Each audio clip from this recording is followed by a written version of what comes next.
Hi everyone.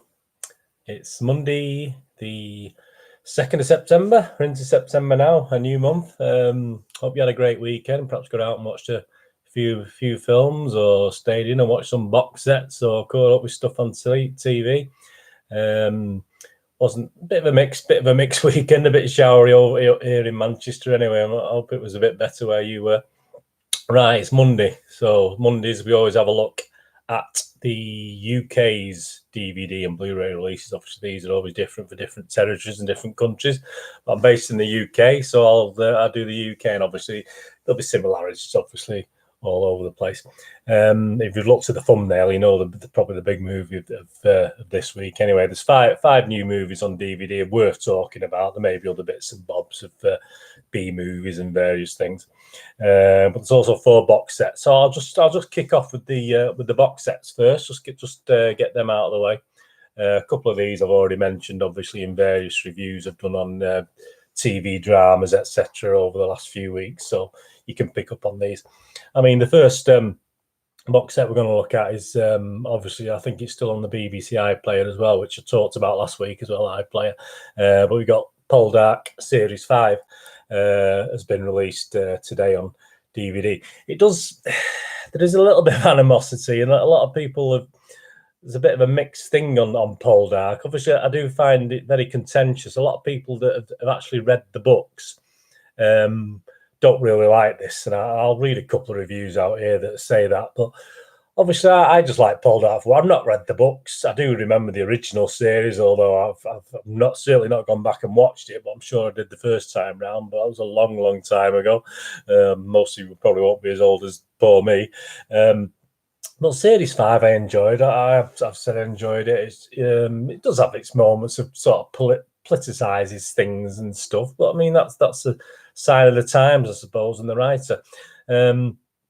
It's come out. It's how many? 8 episodes. There's 8 episodes. The BBC, and basically, the world welcomes. This is a synopsis on it. The world welcomes a new century, and with it, the promise of hopeful future. But the past casts a long shadow over Cornwall. Following the death of Elizabeth, Ross Poldark resolves to put Westminster behind him and spend more time with people he loves. However, when an old friend emerges with a plea for help, Ross is compelled to challenge the establishment again, drawing the Poldarks into greater danger than ever before as the NECs rally to join the NECs. I'm not sure. You might know what that is. NECs. I don't know what that means. Rally to join the cause. Demelza must contend with danger closer to home, and George courts corrupt powers whose influence spans the empire. I mean, it is, as I said, there's little intricacies in there, like that word there I didn't know that perhaps Poldark fans know. I don't know what that is. I just watch it for what it is, and I enjoy it. There's some critical reviews on it, and this is what I was saying before. This isn't Poldark. This is Debbie from Horsfield. This isn't Poldark. Poldark is a book series written by Winston Graham. This here, Series 5, is written by Debbie Horsfield, who adapted the books for the first 4 series. It is her imagining of what happens after book 7, The Angry Side. Winston Graham picked the story up in 1810 with book #8, The Stranger from the Sea, a full decade from the end of 7. So, I mean, obviously you're talking 1900 then. I mean, I won't go on with that, but that's what you're getting. You're getting people who obviously read the books, the 12 books, and obviously comparing it to the series. So, and that's caused a lot of anger. Another one here, 3 out of 5 from a guy called Samuel. Why do script writers know better than the author? This last episode was boring, too political, and Demelza always had loyal servants. Since when did Warlegan go off his head with delusions? Total disaster. Was really looking forward to the restart. This was nothing like the book. So I won't go on to. I mean, that gives you the gist. I think that there's positive reviews there as well, like mine. I like Poldark. I like Poldark, all the series, and I enjoyed season 5, which is out to buy today. But obviously, if you're a fan of the books, you may not like it. But perhaps let me know anyway. Let me know what you think. But Poldark Series 5 is out to buy today. Another one that's get more modern now. Obviously, I think this has been away of our screens for 3 years. I did remember watching the first one. I'm not sure if I caught the second one. I've watched a couple of episodes. This is season 3, and it's True Detective. It's quite a slow-paced thriller. Obviously, some of you may have already channel True Detective season 3. I'll just have a quick look at. Machine's a bit slow today for some reason. It's 467 minutes. I think there's 8 episodes, so it's quite long for a US-based thing. Obviously, they always like to whip out these 40-minute episodes, don't they? But that is quite a good length of time. Let's have a look at the synopsis. This season focusing on a new case and featuring an impressive new cast. So yeah, I mean, obviously, Harrelson was in one of the first season, stuff like that, if I remember rightly. Mahershala Ali was Best Supporting Actor Oscar for Moonlight, stars as Wayne Hayes, a retired detective who has been tormented for 35 years by a case involving the 1980 disappearance of a 12-year-old boy and his 10-year-old sister in the town of West Finger, Arkansas. As the aging Hayes' memory failing, ruminates on details of the investigation. Yeah, I mean, this guy's talking to the press, obviously, so many years later. So the story's told with flashbacks, etc. He ruminates on details of the investigation with the producer of a true crime documentary. We'll learn about the case and Hayes' past, tracking stories in 1980 when the crime took place. Yeah, I don't want to read any more of that. I mean, I think if you've watched True Detective, you're aware of how it's done. It's not the fastest paced thing. A lot of people might, if you want constant chases and killing and things, there's plenty of killing. But if you want a fast paced thing, True Detective isn't that sort of thing. It's a nice slow burning thing that obviously throws the odd shock in as well. And as I said, I've seen the first 2 episodes of this season 3, and it looks excellent. I will go back and watch it, obviously time permitted, to watch the rest of it as well. But that's out to buy, True Detective season 3. And the next one is another one I've talked about. It's a BBC one. And it's Keeping Faith series 2. Again, people are a little bit mixed on this. I think they're being a little bit unfair. I mean, obviously, a lot of people don't enjoy the title character and some of the music that keeps interrupting the drama.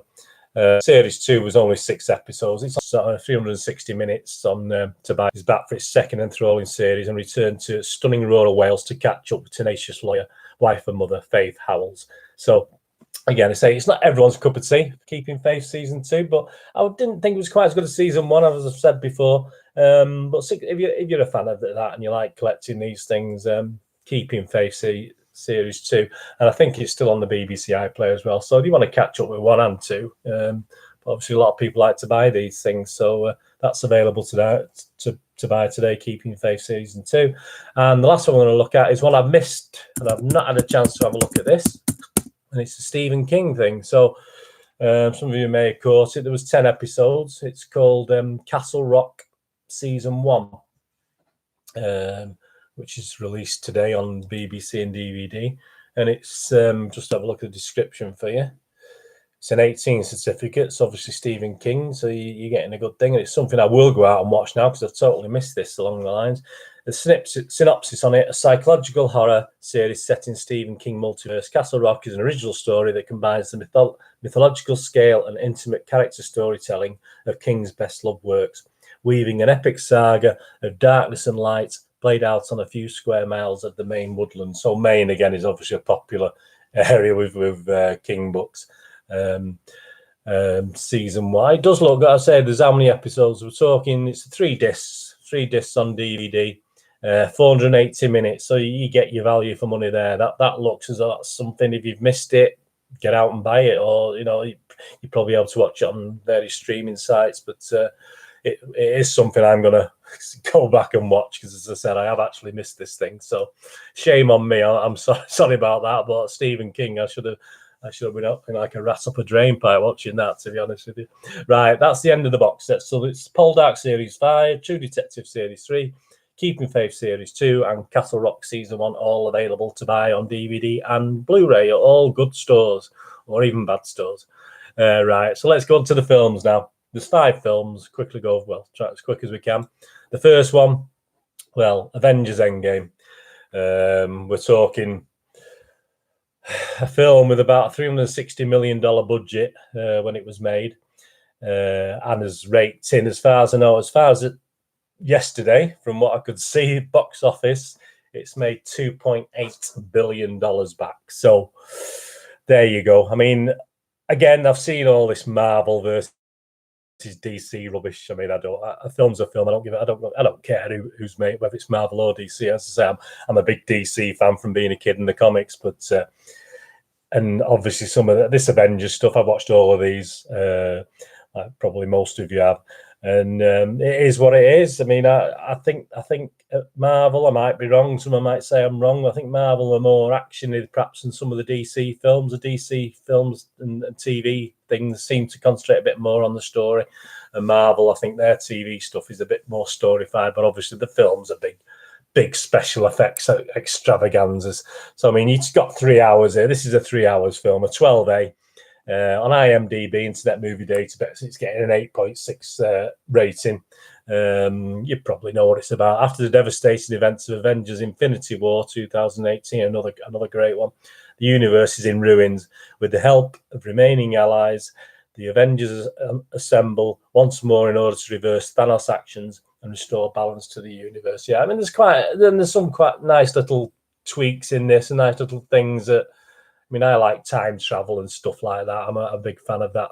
You know, over the years, I love Time Tunnel and Star Trek things where they go back in time or they go to alternate universes. So this Avengers Endgame, this sort of aspect to it, I really enjoyed. Just have a look at a couple of reviews. As I say, it's such a massive one when it came out of the cinema. I think obviously people are going to go out and buy this, whatever, because it's well worth buying. Couple of reviews, 9 out of 10. After following the Marvel films for more than 10 years, it was a beautiful end. This movie starts with a slow-paced, emotional tone and catches speed as the story goes on. Some of the goodbyes given to the main characters were heart-touching, while others were heartbreaking. 1 out of 10.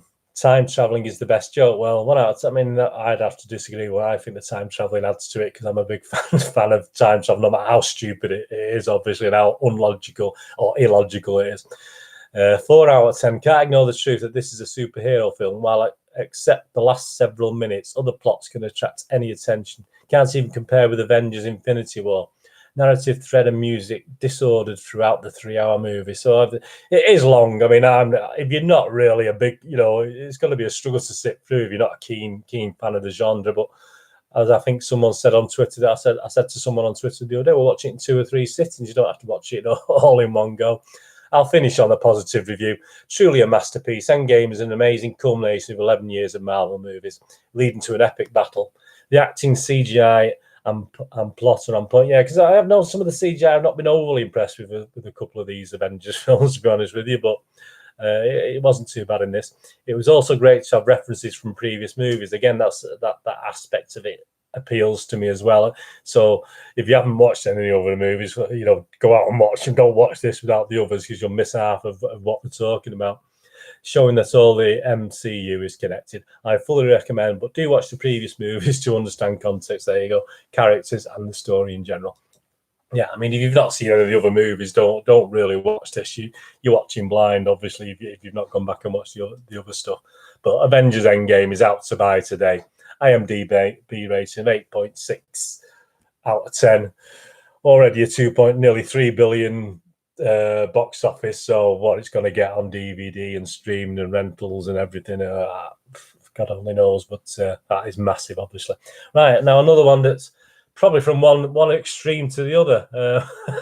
The other one I've got is I hadn't seen this. I was looking all over for it and trying to get a review copy and everything. And obviously, I only actually found out that this film was originally released by the BBC in 2010, 2011. And it's a little BBC drama, and it's called The Night Watch. And I missed this. It's got a 6.6 out of 10 rating on IMDb. And now it's only an hour and a half, but it packs a lot in by what I've seen on the trailer and what I've seen looking at descriptions of it. It's a drama, romance, war movie. It's set during the war, and I think it's also set just after the war. Let's get this up here.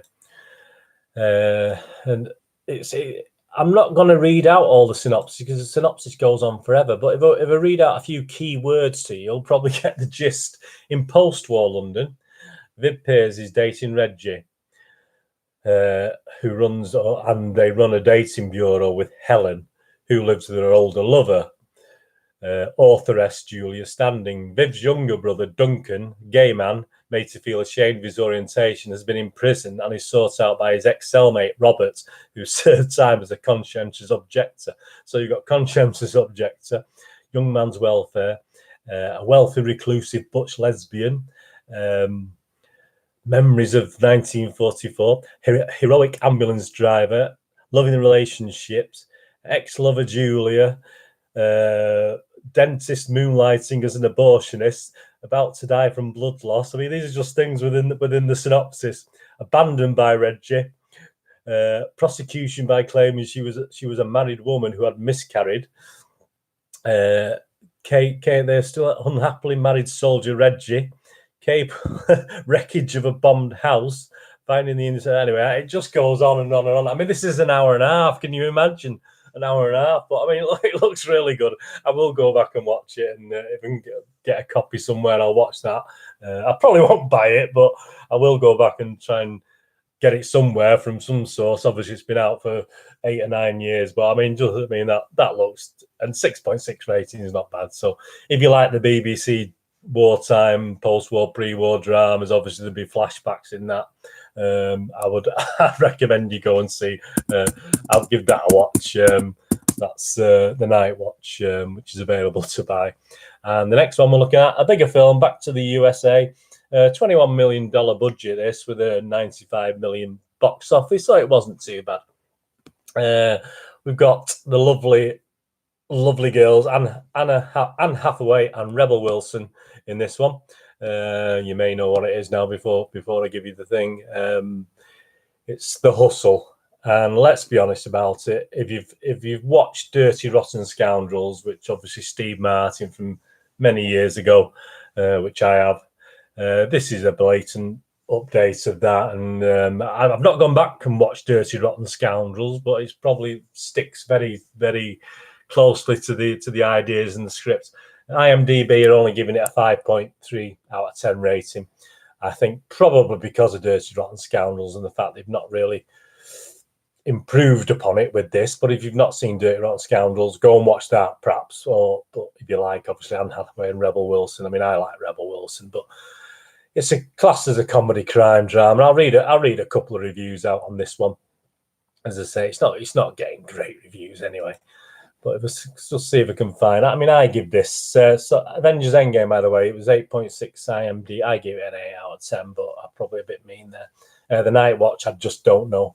And this, The Hustle, I give a 6.5 out of 10. So I was a lot kinder than IMDb anyway. Find a couple of reviews here that probably sum up people's views. 8 out of 10, hilarious. This is exactly as advertised. Two con women team up to hustle rich men. It is light and funny movie, and we laugh from beginning straight through to the after credit scene. And the ending isn't the predictable ending we thought it would be. Yeah, I admit it's really quite a good ending, actually. That's why it's gone up to 6.5, I think, in my marks. We went in with no expectations and left completely satisfied. So they give it an 8 out of 10. And then next one, 1 out of 10, unwatchable. Rebel Wilson is not funny. She makes a movie unwatchable and needs to stop being cast in these things. She's terrible. 1 out of 10, a very bad remake. Dirty Rotten Scoundrels is a classic genius. This film, however, is terrible. They've taken scenes and even lines from the original rather than trying to come up with their own jokes. 2 out of 10 after 15 minutes, you want to run away. Didn't go well. I'll finish on a positive, a 10 out of 10, which obviously is to the extreme and a bit silly. And that's my comment on this 10 out of 10. I never had a clue it was a remake of my favourite film ever, so he did like Dirty Rotten Scoundrels. I'll add this to the original, and it'll be a double whammy of best movies ever. I'm guessing most reviews don't know or haven't seen the original, or maybe are offended by this film. But sorry, this is hilarious and I love it. So he likes both of them. A lot of people like Dirty Rotten Scoundrels and don't like this. I love Dirty Rotten Scoundrels, and this was okay. It does struggle. I mean, I mean, the actual plot meanders a lot. I mean, I do like Rebel Wilson, but she's not the greatest actress in the world. Anne Hathaway obviously plays a very posh, puts on a very posh English accent throughout it, and she plays, she's all right, and they do play okay together, but the chemistry is a little bit lacking.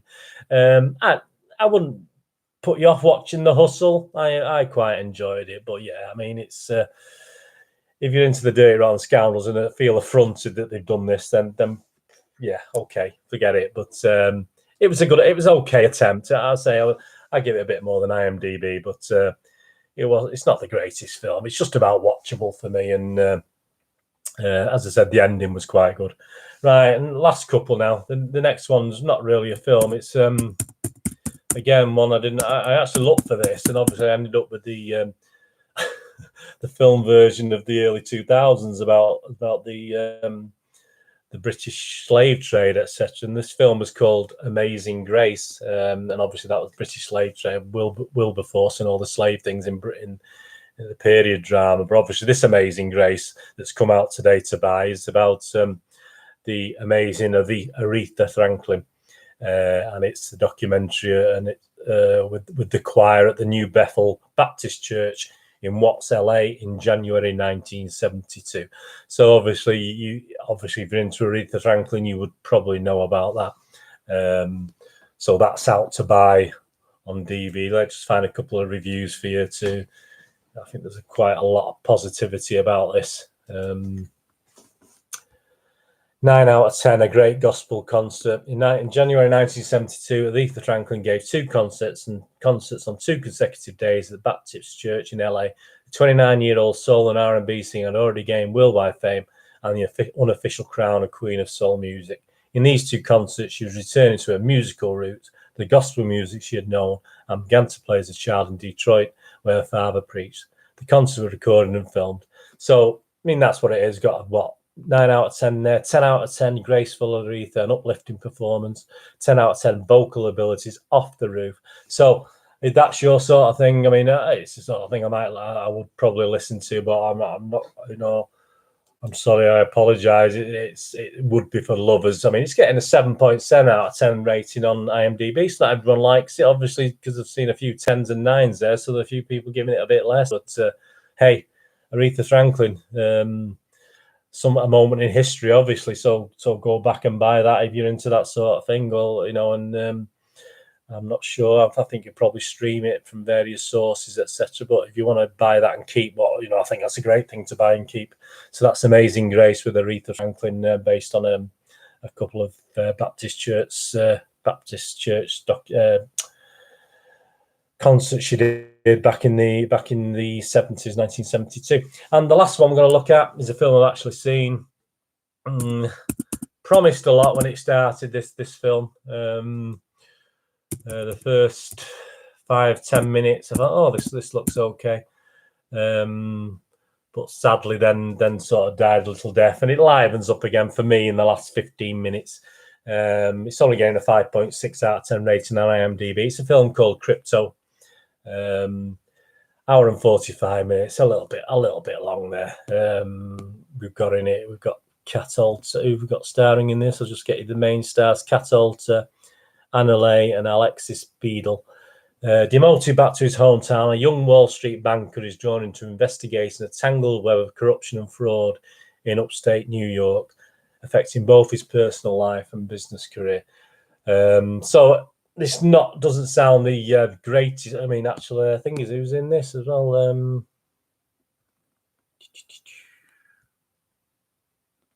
We've got Kurt Russell in this as well.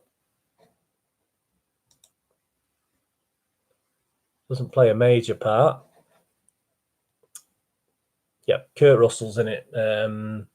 Hemsworth, so Hemsworth's in it. So yeah, Kurt Russell plays the dad, and he's not in it much, but obviously it does help the film a little bit. But we'll just do a couple of reviews. As I say, it started off well. It waffled on a bit, and it was a bit long-winded, and it was okay. It's classed as a crime drama thriller. But it is a bit hit and miss. I'll just have a look at a couple of reviews for you and try and find a little bit of a mix, so it sort of gives you an idea. Yeah, this guy says not sure who the movie's for. I mean, yeah, I would probably agree. I don't know who it's going to appeal to.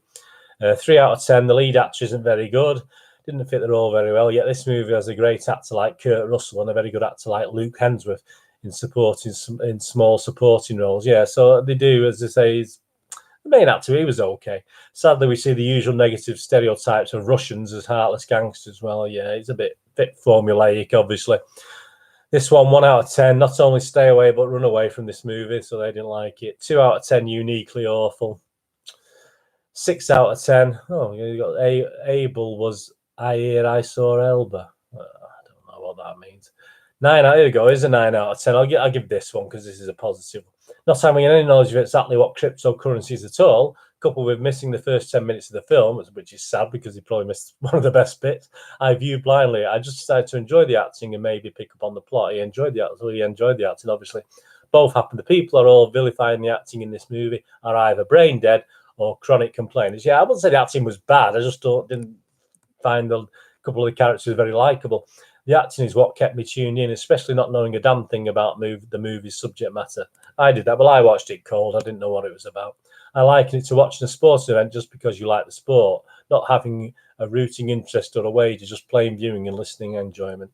Then towards the conclusion, I started to grasp the plot, and bingo, I'm here on the IMDb site telling you all that Crypto was a pretty damn good flick. So he liked it, but unfortunately, it's mostly negatives. I wasn't overly impressed. As I said, I give it a 5.5, only because it meandered along and was a little bit disappointing. So if you're into this sort of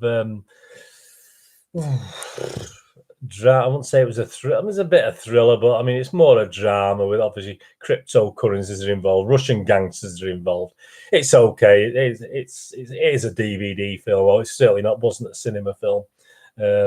So I'm very close to the IMDb rating, 5.5. They give it 5.6. It's all right. If you like that sort of thing, watch the trailers. More or less tell you what's going on in it. And if you like Kurt Russell, watch it for that basis. And that's the last one we're going to look at today. I mean, you've gone from the nearly 3 billion box office one to a couple of ones that have had, like The Night Watch that I wasn't even aware of, even though it's been out there obviously for a long time. The Hustle, which is Dirty Rotten Scoundrels redone. A fantastic documentary with Aretha Franklin. And then you finish off with Crypto. So a real mixed bag today. Some nice box sets as well to buy. Go out, say all good video shops, and even the bad ones have got should have most of these. And obviously things like The Night Watch, you're probably an Amazing Grace, you're perhaps not as readily available, but they're all available online in various places. So that's it today. Hope you enjoyed that. I'll be back tomorrow. Give us a thumbs up or tell your friends and subscribe if you can for me. That'd be great. You can follow me on Twitter at nostalgia_movie. I'm on Facebook under Bernard Deneen with links to moviegamenostalgia.com, my website. So have a look at my website, have a good gander around there, see what you think. I'm updating that all the time. Any questions, ask me on Twitter or send me an email through the website. Obviously, Bernard Deneen YouTube. Obviously, with I've put stuff into playlists now. So if you want to find specific movie reviews and the quizzes, etc., I'm putting everything into a playlist as well, so you can have a look through them. Obviously, tomorrow's Tuesday, so I'm looking at a couple of board games tomorrow. Not too complicated ones. That's why I'm doing a couple. Fairly basic roll and die things. One's very silly, and one's an old classic that's been revamped, and it's probably good for the kids to play with the kids. I mean, I know they're back at school now. Perhaps you want so they'll be back at school this week. Perhaps you want cheering up at night. So it's an old but review game. It's a Pop-O-Matic game, so it's one of these that I used to love as a kid. I think the kids still like using the Pop-O-Matic. So I'll look at a couple of games tomorrow anyway, and on Wednesday. It's not a busy week at the cinema, but there's one massive film coming out on Wednesday, which I've not seen yet. And I want to try and get a review copy or something because I'm looking forward to it. I've seen a lot of positivity. I'll be back then. Anyway, whatever you're doing today, have a good one. Leave your comments underneath. Anything you watch, let me know. Any views on what I've said today, just get back to me. Have a great day, and I'll see you all again tomorrow. Thanks for watching. Bye-bye.